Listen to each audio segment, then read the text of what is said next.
there used to be one black magic practitioner. Okay, this old lady, she is damn powerful. Even before you say her name or you even think of her, right, misfortune will befall you.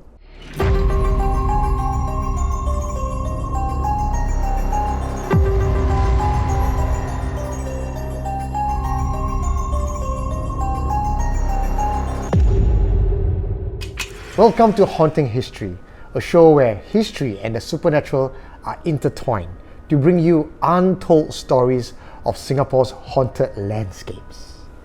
I'm your host, my name is Eugene. Today with me I have a very special guest, a guest that I've been wanting to do a show with for a very long time, finally make it happen.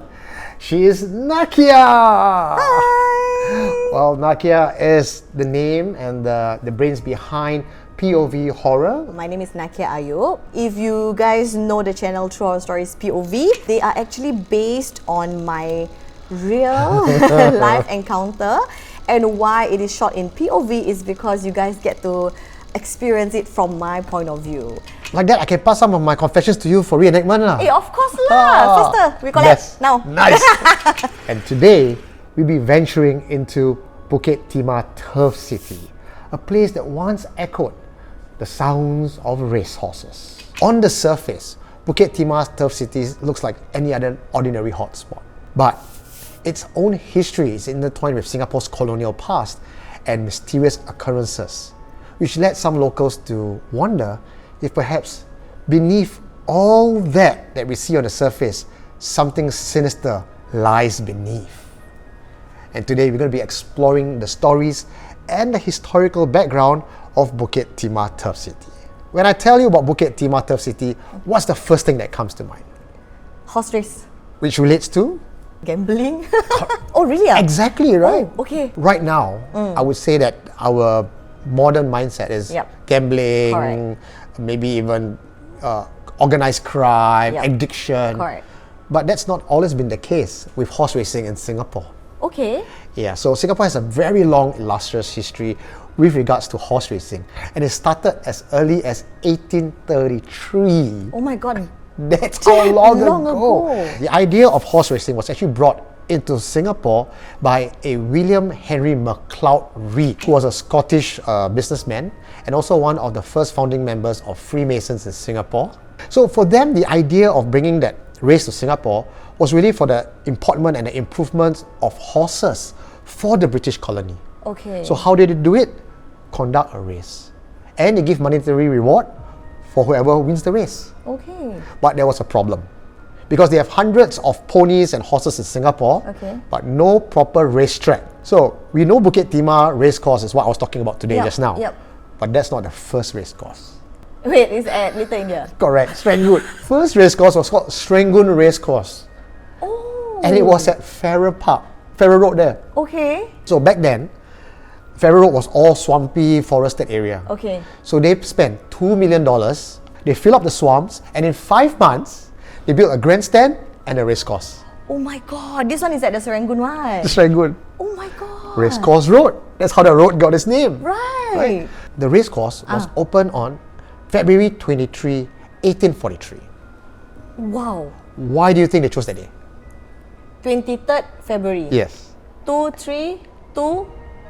What's the next Oh, number? you're doing numerology already, son. Counting for feng shui. It's the 24th anniversary of Sir Stamford Raffles' founding of Singapore. Why would they want to actually link these two? Like, what's the significance? Because part of the British colony. So Sir Stamford Raffles, founder, so give him a bit of a salute. Understand. In about 1924, they realized that the Farrer Road Racecourse was too packed. And in 1924, it was deemed insufficient as a venue to support the entire infrastructure. Right. So where did they go to after that? Bukit Timah. Bukit Timah. So it was actually a rubber plantation. They paid $3 million Oh my god, legit! To clear the whole space. To build the Bukit Timah Turf City. But because it was now under the control of Singapore Sports Club.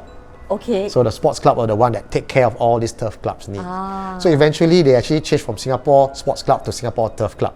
Because they realized their sports was just horse racing lah. Understand. You know, when it comes to 1941, what happened? 1941 to 1946, they ceased operation because that's the time where the Japanese invaded Singapore. Japanese took over the place and ran the operations out of Turf City.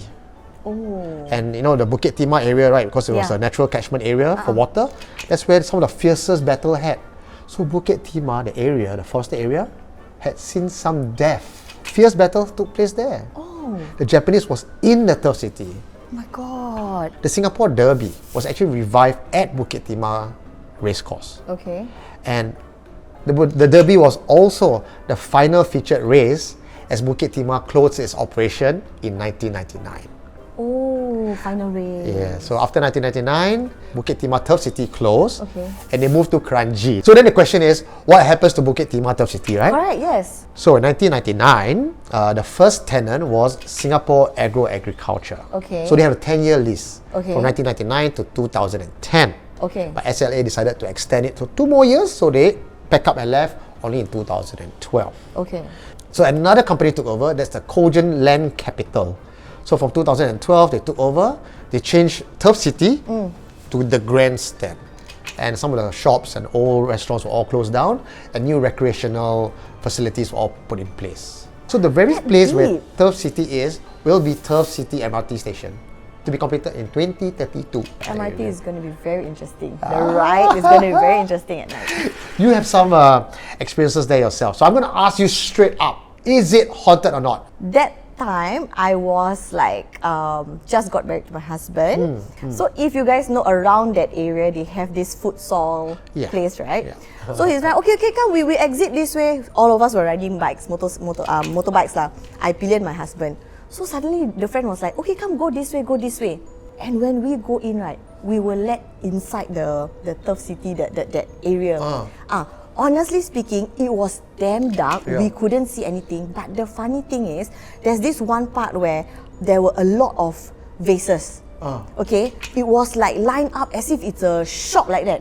I spotted this big ginormous vase, you know, which caught my attention. Then I was like, wow, very nice like very unique and it's big like big lah, like among all the small pots, you know. Then after that we say, okay, this is the end of the road already. So we decided to U-turn. Then I tapped my husband. I say, you see, there's this big vase, you know, that you cannot miss. Then we walk past.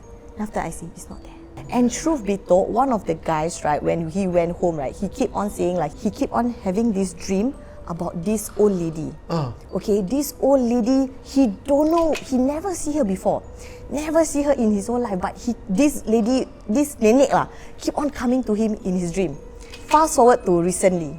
Okay, recently someone sent me this story. Okay, this person said to me that at Turf City Club there used to be one black magic practitioner. Okay, this old lady, she is damn powerful. Even before you say her name or you even think of her, right, misfortune will befall you.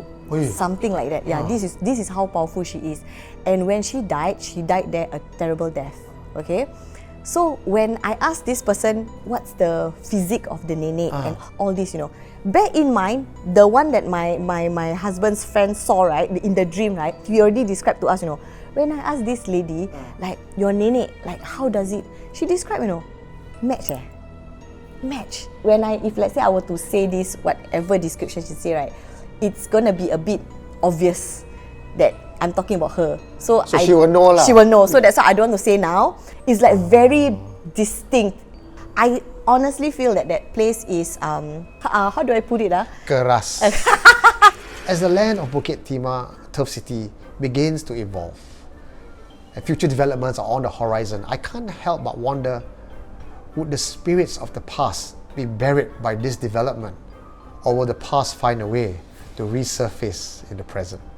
That's all we have for today's episode of Haunting History. Join me next time as I venture into other haunted parts of Singapore. Until then, stay cautious, stay curious, and remember, the past is never truly gone.